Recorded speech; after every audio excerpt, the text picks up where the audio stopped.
In the hush before history speaks, a small silver disc waits. 1975, Australia, 10 cents that carried a nation's pulse. Born in the echo of change, struck when the world felt heavier, when money still had weight, when pockets told stories, when metal remembered hands, the echidna stands silent, ancient, watchful, armored with time, a creature older than empires, guarding secrets no ledger can hold. Minted in an era of uncertainty, shaped by pressure, polished by circulation, forgotten by millions, hunted by a few, underestimated by all, until now. Because this coin is not small, it is cinematic. It whispers of queues and corner shops, of schoolyards and Sundays, of paydays and promises, of clinking change and quiet hope, of Australia finding its modern voice. 10 cents that crossed decades, crossed oceans, crossed generations, surviving drawers and jars, surviving inflation and indifference, surviving history itself, a relic hiding in plain sight, ordinary yet unbreakable, simple yet symbolic, cold metal with a warm past, a soundtrack of steel and memory, a frame-by-frame journey through 1975, when design met destiny, when circulation became legend, when value was more than price, when stories were pressed into nickel, every scratch a sentence, every edge a chapter, every shine a survivor. This is not just a coin. This is a time capsule, a quiet rebel, a miniature monument, a forgotten hero, waiting for your eyes, waiting for your pause, waiting for the moment you realize the smallest change can carry the biggest story. And this is the 1975 Australian 10-cent coin rolling out of history into your hands, like a trailer before the truth, like a whisper before the roar, like the past asking to be remembered. The Australian 10-cent coin, introduced in 1966, holds a significant place in the nation's numismatic history. The 1975 10-cent coin is part of this enduring series and represents a continuation of Australia's decimal currency journey, which began when the country shifted from pounds, shillings, and pence to dollars and cents. The 10-cent coin replaced the pre-decimal florin and quickly became one of the most recognized coins in everyday circulation. The coin was designed by Stuart Devlin, a renowned Australian artist and goldsmith whose work has become synonymous with Australian coinage. The reverse design of the 10-cent coin features a magnificent lyrebird, a bird native to Australia, known for its elaborate tail and remarkable ability to mimic sounds. The lyrebird symbolizes Australia's rich natural heritage and artistic beauty. Devlin's design captures the grace and intricate details of the lyrebird's feathers, which has made the 10-cent coin a favorite among collectors and the public alike. The obverse side features the portrait of Queen Elizabeth II, designed by Arnold Machine. This portrait was first introduced in 1966 and remained on the coin until 1984, when it was later replaced by Raphael Maklouf's updated effigy.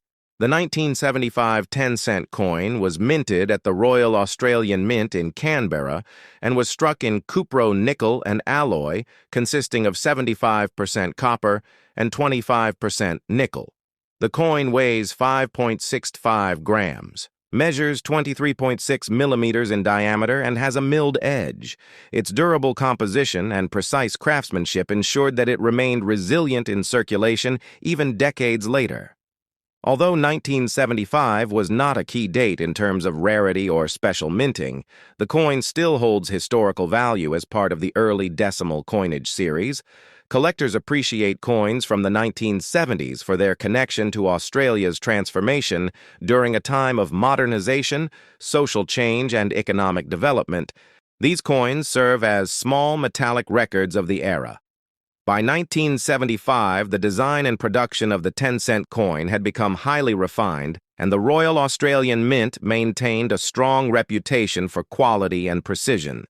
The total mintage of 10-cent coins that year was high enough to meet national circulation needs, ensuring that the coin remained a staple in Australian wallets and cash registers across the country. The lack of significant mint errors or low mintages means that the 1975 10-cent coin is relatively common today, though uncirculated or proof condition examples can attract collector interest. Over the decades, the 10-cent coin has remained a consistent and familiar piece of Australian currency, retaining its original lyrebird design for more than half a century.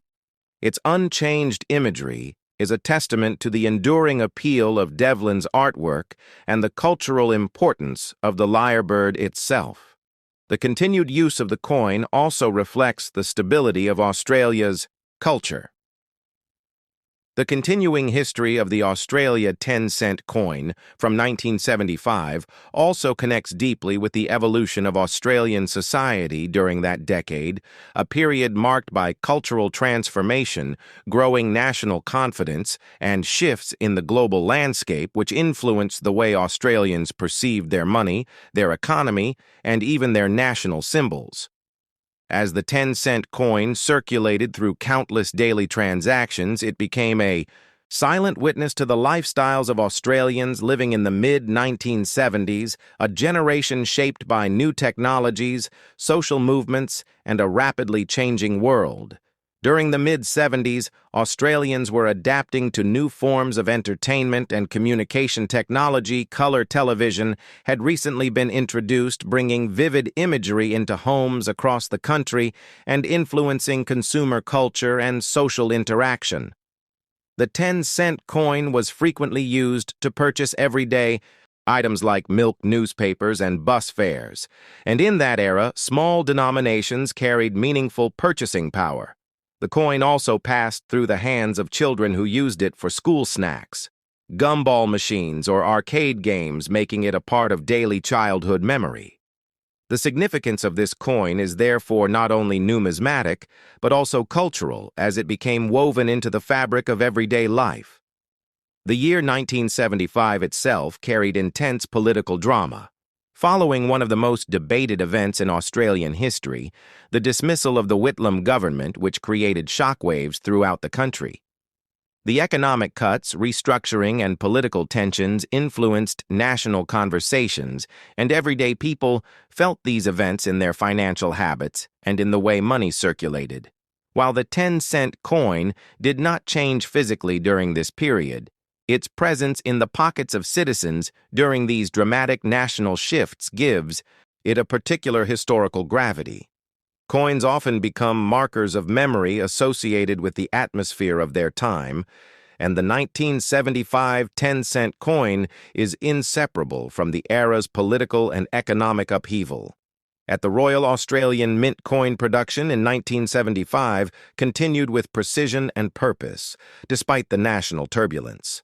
The Mint's operations were part of a larger effort to maintain confidence in the nation's currency system.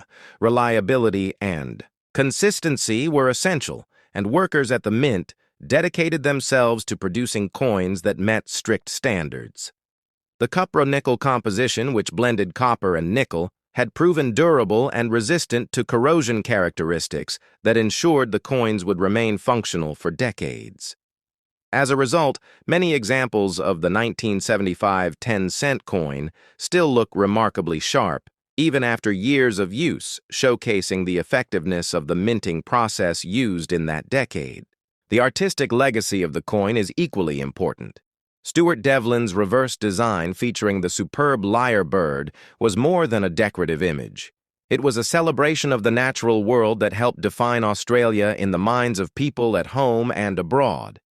The lyrebird's impressive mimicry skills and its elaborate tail feathers had long fascinated Australians, and Devlin captured that sense of wonder by crafting a dynamic and elegant representation that wrapped beautifully around the coin's surface. For people who handled the coin daily, the lyrebird became an instantly recognizable national emblem, one that communicated both beauty and strength. The 1975 issue preserved this design in its full detail, making it a treasured example among collectors who appreciate Devlin's artistry. In addition to the coin's artistic and cultural significance, its place in the broader economic environment of the 1970s is also worth understanding. Australia, during this time, was navigating global oil shocks, rising inflation, and shifting trade dynamics which placed pressure on domestic finances. In such conditions, the availability and reliability of small change played a surprisingly important role in everyday commerce. Retailers needed steady supplies of coins to make change, commuters relied on coins for public transport, and households tracked their spending carefully as prices fluctuated.